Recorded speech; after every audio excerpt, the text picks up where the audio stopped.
Si je te partage cette vidéo, c'est que je m'y suis reconnu.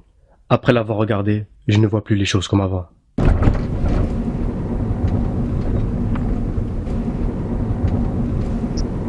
On est dans une situation critique, ya Ikhwan.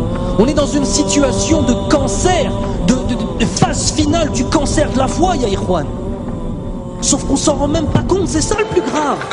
On est dans une situation urgente. Combien d'entre nous n'arrivent pas à dormir la nuit par rapport à ce qui se passe à nos frères et sœurs?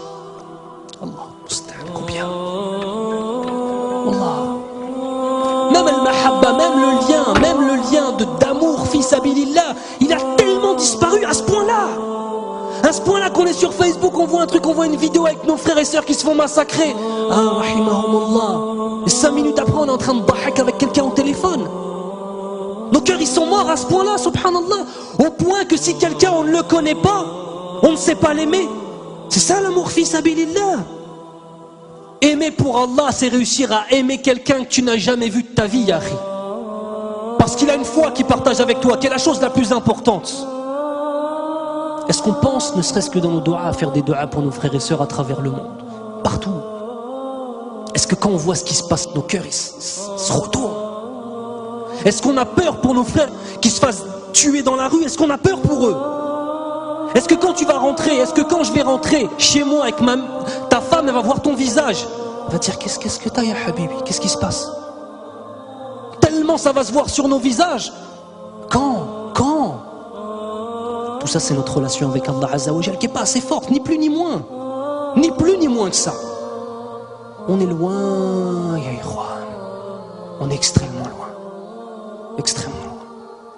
Si un musulman, même si un bébé, bon, je vais pouvoir te dire, ça m'énerve. Tu vas pas tuer le bébé quand même? Moi, je tue le bébé. Mais un bébé de 2 ans, par exemple. Moi, je le tue. Mais 1 an, même si avec les femmes avec des grossesses, moi, je le tue. Si le musulman ne parte pas dans le kilomètre 5, nous, les Antilles, nous devons aller pour prendre tout le reste des musulmans là-bas pour manger. Parce que le musulman, c'est bon pour manger. Parce qu'il avait beaucoup de têtes, donc il faut manger comme ça. Bon.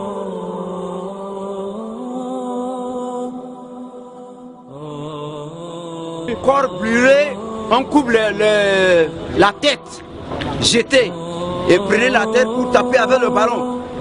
Ce n'est pas ça. On coupe notre corps là pour manger. Est-ce que dans nos yeux, est-ce qu'on mange le corps des gens? On ne mange pas. Ce sont les chiens qui mangent n'importe quoi, mais nous les gens comme nous là, comme vous là, on ne peut pas manger notre chair.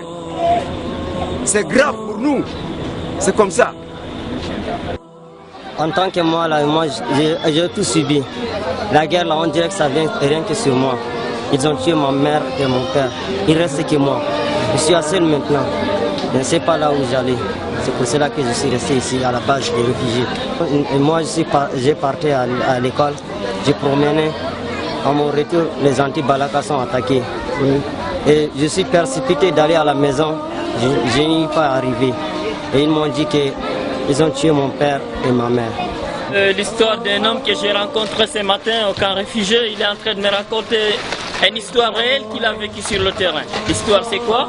On a tué son fils, on l'a obligé de manger la chair de son propre fils. Il l'a mangé par obligation, mais ce dernier, il parlait en pleurant. Il me dit s'il pouvait pleurer avec du sang à lait, il le fera. Vraiment, et il a dit adieu à la viande. Lui, il ne va plus jamais manger de la chair, que ce soit la chair des animaux, comme poissons, etc. Il a juré de ne plus manger la viande parce qu'on l'a obligé de manger la chair de son fils, mes frères. C'est vraiment terrible.